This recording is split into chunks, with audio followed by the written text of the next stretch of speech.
Welcome to the deep dive. Come on in, pull up a chair, and just get comfortable. We are so glad you're here with us today. Absolutely. Thanks for having me. I'm really excited to get into this one. Yeah, me too. So usually when we sit down to talk about our daily schedules or like the actual mechanics of our to-do lists, we bring this, this expectation of engineering to the table. Right. Yeah. Like time blocking, calendar alerts, efficiency metrics, all that stuff. Exactly. Yeah. You have a meeting at 9 in the morning. You block out an hour on your digital calendar, you show up, you do the thing, and you check it off. It's very binary. Totally binary. It's clean, and it gives us this really wonderful illusion of total control over our day. Oh, it is deeply comforting to operate that way. I mean, the task is either scheduled or it isn't, right? It's completed or it's pending. Yeah. We've basically designed our entire professional and personal infrastructure around these highly visible, neatly categorized systems. We really have. I mean, we love our planners. We love the productivity apps. But then, you step away from the spreadsheet and you try to apply that exact same logic to your internal life. Which never works out. Never. Specifically, you try to map that hyper-efficient framework onto your spiritual life, like trying to maintain a meaningful prayer practice in the modern world. And suddenly that beautifully color-coded calendar app is just utterly useless. It really is. You find yourself looking at a daily landscape that just isn't clean or binary at all. It's murky, it's unpredictable, and honestly, it can be incredibly frustrating. It's the absolute definition of spiritual muddy waters. And the stakes of navigating those waters they are incredibly high right now. Yeah, they really are. Because we are living through an era characterized by intense information overload, profound emotional burnout, and just this baseline of chronic distraction. Yeah, it's constant. So understanding exactly how we lose our grip on our spiritual anchors in the midst of all that, and redefining what a successful prayer life even looks like, it isn't just a matter of theological curiosity. It's literally essential for our mental and emotional survival. And that is exactly our mission for this deep dive today. We are taking you into those muddy waters. We've got two incredibly rich, really thought-provoking essays sourced from Titus 1:9, written by Sean Turner. Yeah, they are fantastic pieces. They really are. And our goal today is to distill the key takeaways from both of these sources to figure out how to genuinely integrate a spiritual life into a relentlessly busy, chaotic, modern schedule. And we want to be clear, we are approaching this from a neutral standpoint, just unpacking the ideas presented in the essays. We're not here to preach, but to explore the concepts Turner lays out. Exactly. We're just reporting on the ideas. And we're doing this because we know you have been there. I mean, you wake up on a Monday morning with these pristine, almost monastic intentions. Oh, the Monday morning ambition. Right. You tell yourself, this is the week. I'm going to wake up early. I'm going to be centered. I'm going to have deep spiritual clarity and uninterrupted prayer time. Yeah. And then, reality kicks the door down. As it always does. Yeah. By Friday evening, you haven't had a single quiet moment, and you feel completely derailed by the sheer velocity of your own life. That whiplash between intention and reality, it's just a universal modern experience. And before we can even begin to talk about practical solutions or, finding time, we have to diagnose the actual mechanics of that disconnect. Yeah, how it actually happens. Exactly. We have to understand how we actually lose touch with the divine. And perhaps more importantly, we have to unpack the massive psychological guilt trap that we just immediately fall into when that disconnect happens. Right. The guilt is huge. The essays we're looking at use this brilliant imagery to describe the onset of this distance. They describe it as a radio station that slowly, almost imperceptibly, drifts off frequency as you drive further and further into the busy countryside of your daily obligations. I love that analogy. But let's actually update it for right now because I think it perfectly captures the lack of malice in the drift. Think about a Bluetooth connection. Okay, yeah. You have your phone connected to a speaker on your kitchen counter. Yeah. Right? And the music is playing perfectly crisp and clear. You are right there in the zone. Right. But then, the doorbell rings. So you put the phone in your pocket and you walk to the front door to grab a package. The connection is still totally fine. Still going strong. But then you notice the dog needs to go out. So you walk down the hall and out to the back patio. Now the music gets a little staticky. It drops a beat. You're pushing the range. Exactly. Ah. You keep walking out to the garage to throw away a cardboard box. And suddenly, total silence. You didn't take a hammer to the speaker. You didn't declare war on the music. No, you just walked away. Right, you didn't make a conscious decision to destroy the connection. You just slowly walk too far away, completely occupied by a dozen entirely necessary tasks.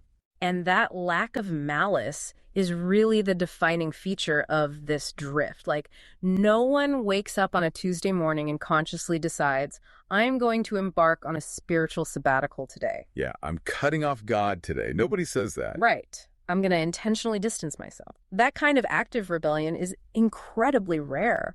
The reality is far more mundane. It's a slow fade. It's the distractions. Yeah, caused by what the essays, and they reference Matthew 13.22 here, call the cares of the world and the deceitfulness of riches. But we really need to define what those cares actually look like in our modern context. Because it's a very specific thicket we get lost in. Exactly. We get lost in a very dense thicket. And the thicket is literally just our lives. It's not some den of iniquity. It's the avalanche of emails waiting for you before you even pour your coffee in the morning. Oh man, the emails. Right. Or it's managing complex work projects that just require all of your cognitive bandwidth. It's the heavy emotional labor of caring for aging relatives while simultaneously raising kids. The sandwich generation stuff, it's so heavy. It is. It's the relentless, exhausting daily rhythm of the school run, the grocery shopping, the meal prep. It is just the sheer fatigue of keeping a household functioning in an economy that demands more and more of our time just to stay afloat. Yeah, and none of those things are inherently bad. I mean, they are the fundamental necessary actions of a responsible human life. Right, you have to do them. You do. In fact, they are the literal duties of care we owe to our families and our communities. But the sheer volume of these responsibilities creates this massive cognitive overload. It just redlines your brain. Completely. And the essays point out that when we're consumed by this level of operational survival, the quiet, subtle conversation of prayer begins to feel like a language we have momentarily forgotten how to speak.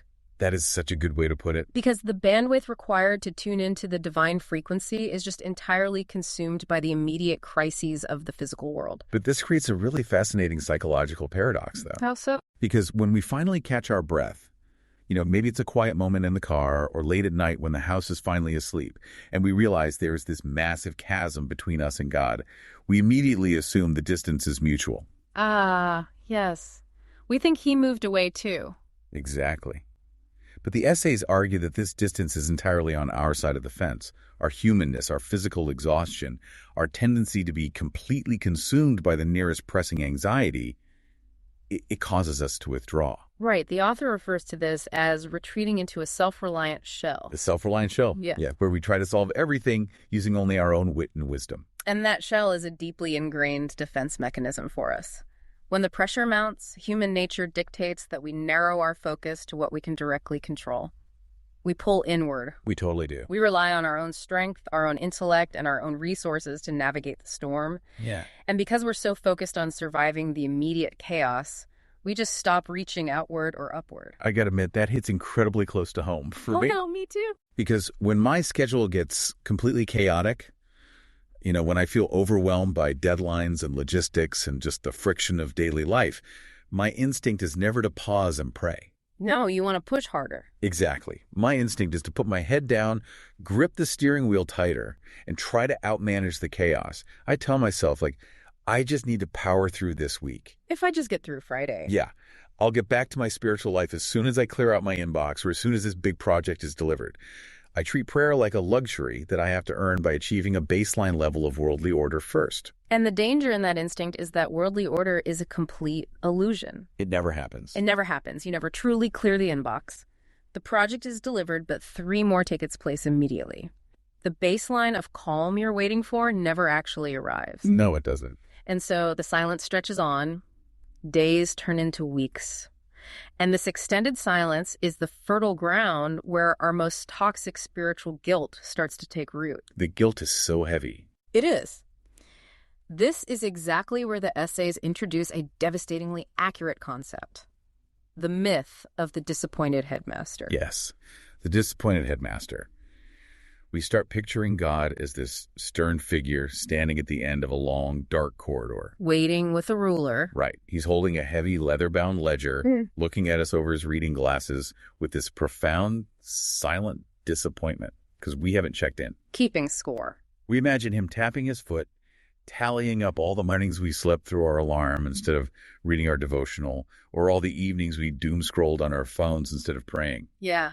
Why do we do that? Why is our default setting to assume the creator of the universe is keeping a petty spreadsheet of our spiritual absences? Well, we do it because we are basically projecting our own transactional human relationships onto the divine. I mean, look at the structures that govern our entire existence. Oh. We operate almost exclusively within systems of conditional performance.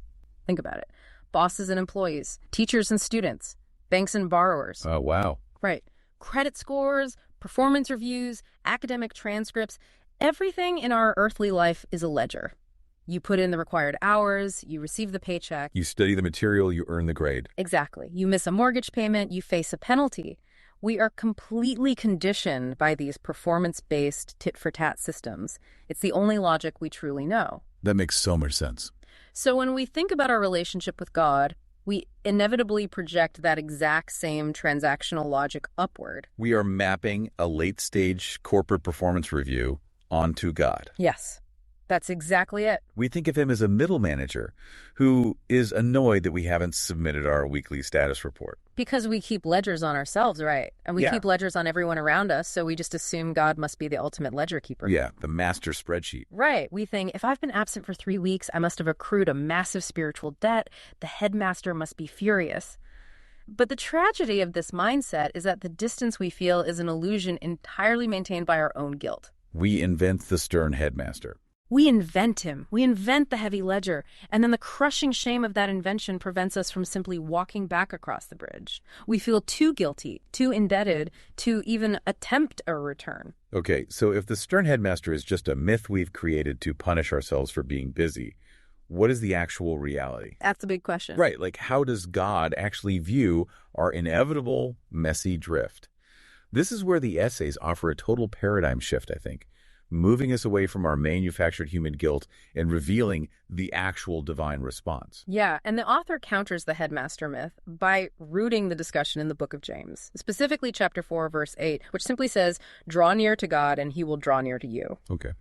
The central argument here is that the movement back to the center of your faith, the act of reconnecting the Bluetooth, to use your analogy earlier, it does not require some massive Herculean effort to pay off a perceived debt. It does not require a marathon. I really want to linger on that word marathon, specifically the essay's phrase, marathon of theological study, because this is the exact trap we fall into. Oh, absolutely. When we realize we've drifted for a month, we feel like we have to cram for our return.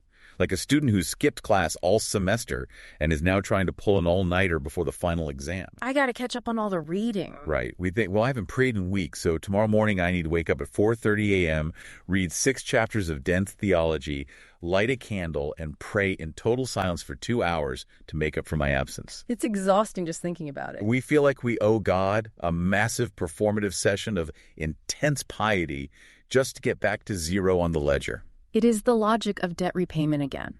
We think our absence accrued interest and a lump sum of extreme spiritual exertion is required to clear the account.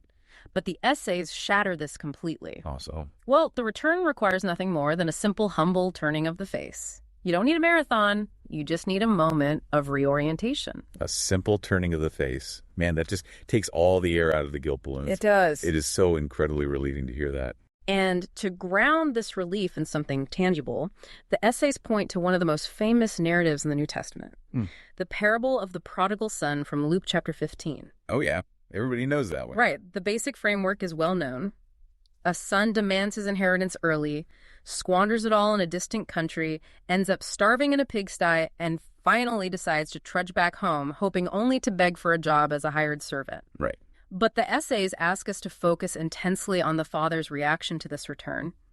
The scripture notes that the father sees the son while he was still a long way off. Still a long way off. Yes, he doesn't wait on the porch with his arms crossed, demanding to hear the prepared apology before opening the gate. He runs to him, embraces him, and kisses him. There's a massive amount of cultural context around that image of the father running, isn't there? Huge. Because in the ancient Near East, a patriarch running down a dirt road wasn't just a casual, heartwarming jog. Yeah. It meant something very specific, right? It was, in fact, a deeply undignified, almost scandalous act.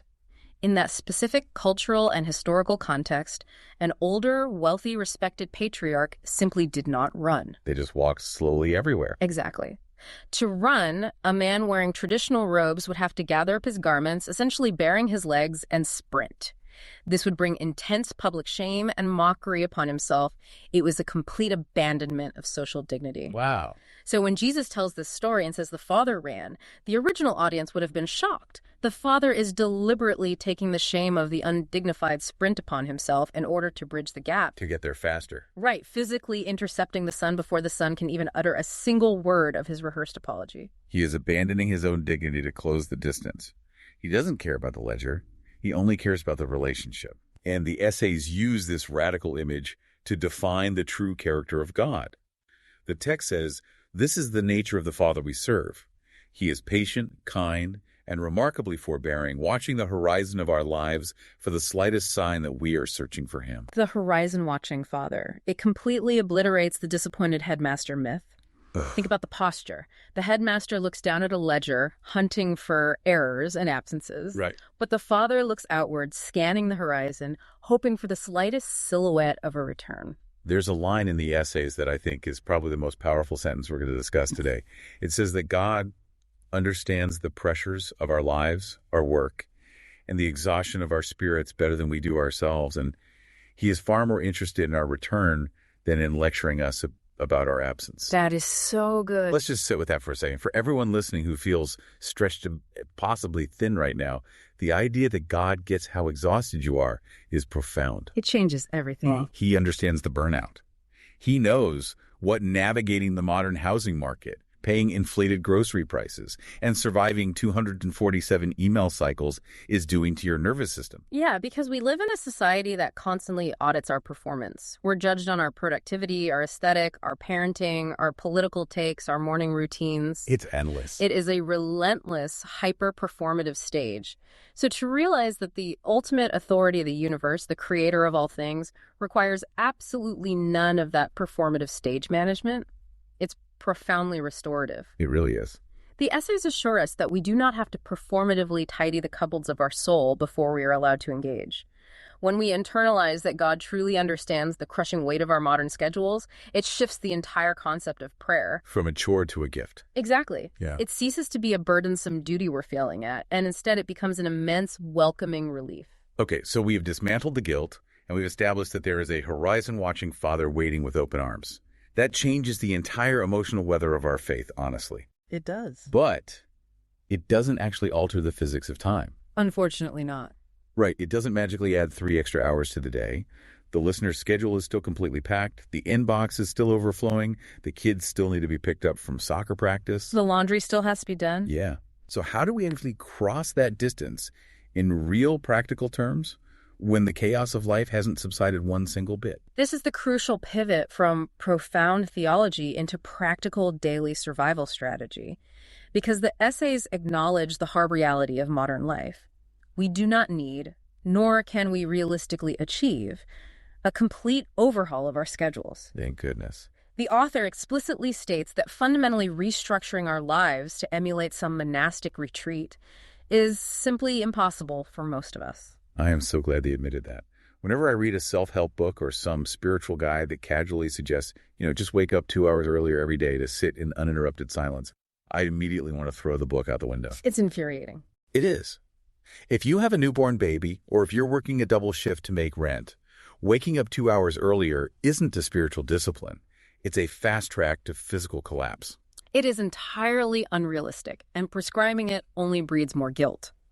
Instead, the solution proposed by these essays is the intentional carving out of small pockets of time. We are talking about utilizing the hidden margins of the day. The text calls them sacred minutes. I like that phrase. Me too. And the examples it gives are beautifully mundane. It talks about using the commute to work, the time spent washing the dishes, or that one tiny quiet moment before the rest of the household wakes up and the noise begins. Yeah. It refers to these small pockets as anchors for the soul. And I think that's a perfect metaphor. If you look at a massive cargo ship in a harbor, the anchor itself is relatively tiny compared to the sheer tonnage of the vessel. Right. But that one small piece of heavy metal dropped intentionally into the seabed is enough to keep the entire massive structure from drifting helplessly out to sea. That's exactly it. A 5-minute pocket of time is the anchor holding a chaotic 24-hour day in place. Wow. And the methods suggested for utilizing these pockets are wonderfully accessible. You don't need a commentary or a study guide. The text suggests reading a single psalm, not an entire book of the Bible, not a massive chapter, just one psalm. Just one. Or even simpler, sitting in stillness for those 3 minutes in the car before you walk into the grocery store. Simply acknowledging God's presence and allowing the Holy Spirit to slightly reorient your heart before you dive back into the noise. Let me push back on this a little bit, though, on behalf of the listener. Sure, go for it. Because there is a very ingrained sense of reverence we've all been taught regarding prayer. Let's look at the dishwashing example. You're standing at the sink. You have your hands plunged into dirty, greasy dishwater, scrubbing a burnt pan. A very glamorous moment. Super glamorous. And meanwhile, your brain is spiraling because you're terrified about a medical bill you can't pay, or you're anxious about a difficult conversation you have to have with your boss tomorrow. Yeah. Is it really respectful to give God those frantic, leftover, anxiety-ridden thoughts while you're doing chores? Doesn't prayer demand a level of decorum? Shouldn't it be beautifully composed, properly addressed, and delivered from a quiet room with your hands folded? That pushback gets to the very core of what we believe God actually values in our communication. We assume God wants the polished, sanitized version of our lives. Right. We want to clean it up first. But the essays address this directly by pointing to 1 Peter 5.7, which instructs us to cast all your anxieties on him because he cares for you. Okay. The author takes this instruction and makes a profound leap, suggesting that we should view our very worries, our deepest anxieties, as the raw material of our prayer life. The raw material, wow. That brings anxiety in a completely different light. It is a radical reframing. Think about the implications of that phrase. Yeah. God does not want the PR version of your spiritual life. He doesn't want the Instagram filter. No, he does not want the fake, perfectly composed, theologically pristine prayer that you think you are supposed to pray. He wants the actual stressed out, terrified, dishwashing reality of you. If anxiety is your genuine reality in that specific moment, then anxiety is the exact unvarnished material you are supposed to bring to the conversation. Okay, so how do we practically apply this? How do we take that raw material and build a pocket of prayer out of it without just sitting there and having a panic attack at the sink? It requires changing how we react to the onset of anxiety. Usually when we feel a spike of worry, say a sudden panic about that medical bill, we do one of two things. We spiral or we suppress. Exactly. We either let it spin into a full-blown spiral of catastrophic thinking, or we try to forcibly suppress it, shoving it down so we can finish washing the pan. I'll deal with this later. Right. But the essays suggest a third option. When you feel that physiological spike of worry, you use the anxiety itself as the trigger, the prompt, to turn your face back to the horizon. Oh, that's interesting. You don't suppress it and you don't spiral. You offer it up immediately. You literally say in your mind, here, take this terror I have about this electric bill. I am handing this raw material to you because I do not know how to handle it. Wow. That instant intentional pivot takes a deeply mundane, stressful moment and converts it into a profoundly authentic spiritual encounter. That is incredibly freeing. Yeah. Because it means you don't have to stop your life to pray. You just have to narrate your life to God as it is actively unfolding. Yes. You're staring at a wall of red tail lights and gridlock traffic. You're stressed because you're going to be late for a meeting. And instead of just gripping the steering wheel and cursing the cars in front of you, you hand the stress over. You turn the traffic jam into a sanctuary. Yes. You use the stress as the exact reason to connect, rather than the excuse for why you can't. You are seamlessly integrating the divine into the grit and friction of the everyday. It is the ultimate antidote to the myth that spiritual lives can only happen in silent retreats. This is great. So we've established when to pray in these short daily pockets. And we've established what to pray, our raw, unpolished anxieties. But this brings us to the next massive hurdle, and honestly, this is the one that trips me up constantly. Oh, what's that? Let's say you actually manage to carve out a quiet moment. By some miracle, you get 5 uninterrupted minutes in your living room before the kids wake up. You sit down, you close your eyes, you try to center yourself to offer up some raw material, and within 10 seconds, your brain immediately starts making a grocery list. Oh, yeah. We need milk. Right. We need milk, we need bread, or you start obsessing over that weird rattling noise your car was making yesterday. The wandering mind. It is the universal nemesis of the modern spiritual seeker. It really is. And the second essay we're exploring today addresses this reality head-on. The author shares a reflection on doing a Bible study on Colossians 4 and admits with brutal honesty that prayer is often so much harder and so much less romantic than the hymn books or our spiritually enthusiastic friends suggest. Right, because we expect angels singing. We kneel down to pray, expecting transcendence, and instantly our minds wander to the shopping list or an unresolved argument or the car noise. And what happens next? The guilt rushes right back in. The guilt. We think, I can't even focus on the creator of the universe for 3 minutes without thinking about laundry detergent. Yeah. We assume God is keeping score of these lapses in concentration, and we genuinely wonder if he would have preferred we just sent a quick, efficient text message instead of botching this attempt at deep connection. And this is where the text offers one of its most compassionate, deeply liberating statements to the reader. It says plainly and directly, "You are not a failure, you are simply human." You are simply human. Man, that is the sigh of relief we all need. It is essential to hear that. But the essays don't stop at offering comforting platitudes. They go much deeper, offering a radical reframing of what distraction actually represents. Okay, how so? Well, to do this, the author introduces a historical figure from the text of Colossians 4.1, a man named Epaphras. Epaphras. Not exactly one of the A-list apostles we usually talk about. No, he's a relatively obscure figure, but vital for our understanding of prayer. The Apostle Paul describes Epaphras as a faithful minister who is always struggling on behalf of the believers in his prayers. Always struggling. Yes. And the specific Greek word Paul uses there, which is translated as struggling or wrestling, is agonizomai. Agonizomai. That sounds intense. It almost sounds violent. It is an intensely physical, exerting word. In fact, it is the root of our English word agony. Oh, wow. Now, as the author Riley points out, framing prayer as agony hardly sounds like a great marketing pitch for your morning devotions. Come experience agony with us at 6 a.m. Right, nobody's signing up for that. But we have to look at the ancient context to understand what Paul was actually communicating. In the Greco-Roman world, the agon was the arena. Like the Colosseum. Basically, it was the stadium. It was the specific physical location for grueling athletic contests, chariot races, and brutal wrestling matches. It was a place of dirt, sweat, and extreme physical exertion. So definitely not a luxury spa. The exact opposite. And this shatters a persistent, highly romanticized myth we hold about what prayer is supposed to look like. Okay. When we think of a good prayer life, we picture quiet chapels, flickering candlelight, beautiful stained glass, Gregorian chants, and a perfectly serene mind resting peacefully in the divine presence without a single intrusive thought. Yeah, that's the dream, right? Right. But the essays argue that the serene image is largely a false expectation. Epaphras wasn't just sitting in a lotus pose, sending peaceful vibes out into the universe. He was spiritually sweating. The author describes this kind of prayer as the gymnasium of the soul, where we are actively lifting heavy, awkward burdens. The gym metaphor is absolutely brilliant. Let's map this onto physical exercise because I think it changes everything about how we view our distracted brains. Let's do it. If you go to the gym to lift weights and you pick up a 2-pound dumbbell that is light, easy, and requires 0 effort, you aren't actually building any muscle. You aren't getting stronger. Right. There's no resistance. Right. Exactly. Growth only happens when you struggle against heavier resistance. When your muscles shake and burn, that is the literal process of them breaking down to become stronger. Yeah. So if we apply that exact logic to the wandering mind, when you sit down to pray and your brain immediately jumps to the weird car noise, that distraction isn't a failure. That is the resistance. The weight itself. The weight. Yeah. And the moment you notice that your mind has wandered and you actively wrestle your focus back to God, that mental effort is a rep.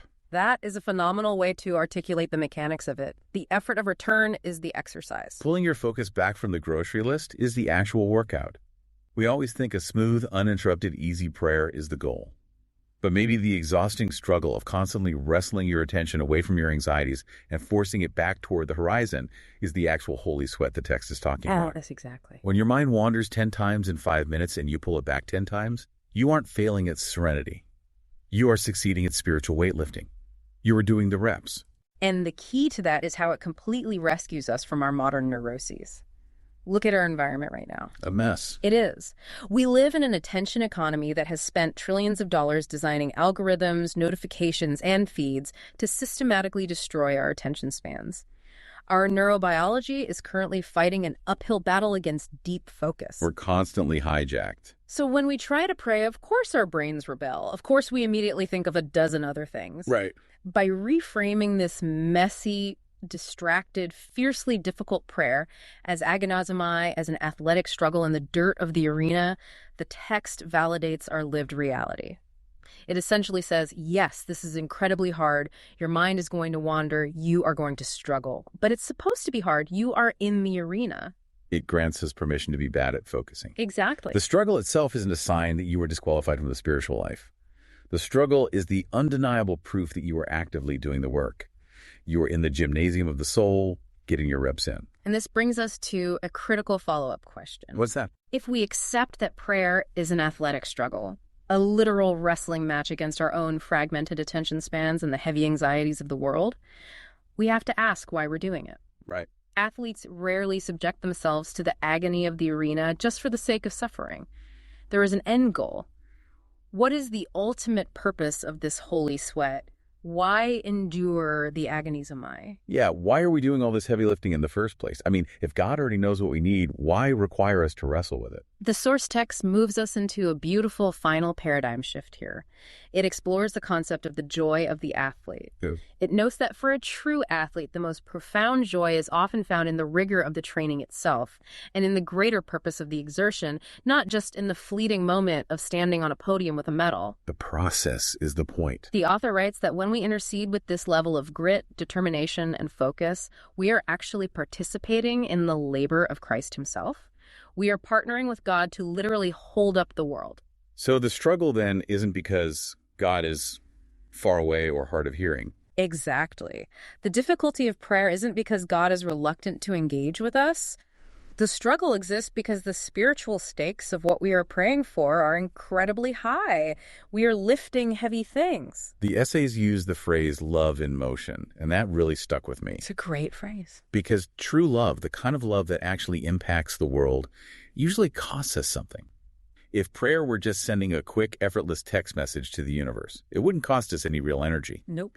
But fighting through our physical exhaustion at the end of a long day, fighting through our algorithm-fried attention spans, bringing our raw, terrifying anxieties to the table and offering them up, that exertion costs us our energy, our focus, and our vulnerability. It's a real investment. And it is precisely that cost that elevates it from a mere thought into an act of profound worship. And there is a vital communal aspect to this cost that we cannot overlook.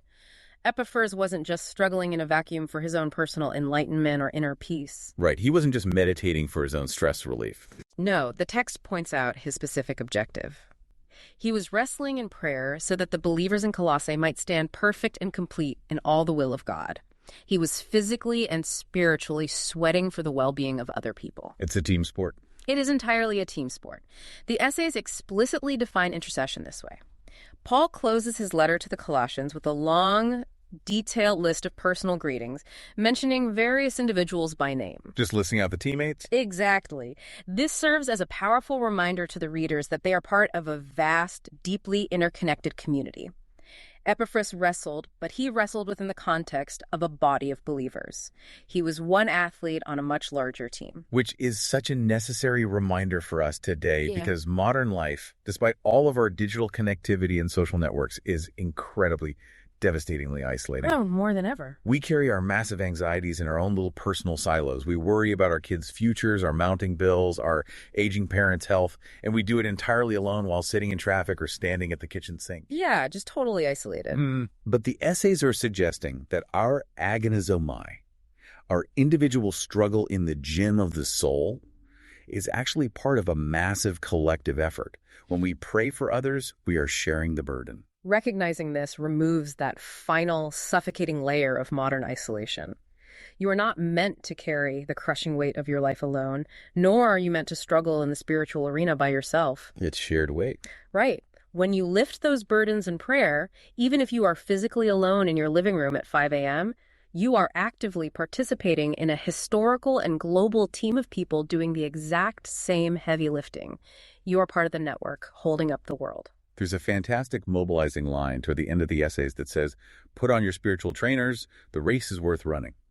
So I want to pose a question to you, the listener, to carry with you today. Think about who is actually in your gym with you. I love that. When you are struggling through those messy, distracted, exhausted prayers, who are you spiritually sweating for? Whose burdens are you trying to lift? And perhaps even more powerfully, who do you think is out there in the arena sweating and wrestling for you? It completely reframes those difficult 5 minutes of prayer. When you realize you're sweating for someone else's survival and someone else is sweating for yours, the effort becomes infused with incredible purpose. It really does. We have covered a massive amount of ground today, navigating through some deeply muddy waters. Let's do a quick recap of the journey we've taken through Sean Turner's essays. Yeah, let's bring it all together. We started by diagnosing the drift, realizing that the chaos of our modern lives pulls us away from God, not out of rebellion, but like a slowly fading Bluetooth connection as we walk too far into the thicket of our daily duties. Just wandering away. Exactly. We then completely dismantled and abandoned the toxic myth of the disappointed headmaster with his heavy, judgmental ledger. In his place, we embraced the biblical reality of the running father, the one who scans the horizon, who abandons his dignity to sprint toward us, and who implicitly understands the bone-deep exhaustion of our modern lives. From there, we looked at how to practically integrate this reality into a schedule that just refuses to slow down.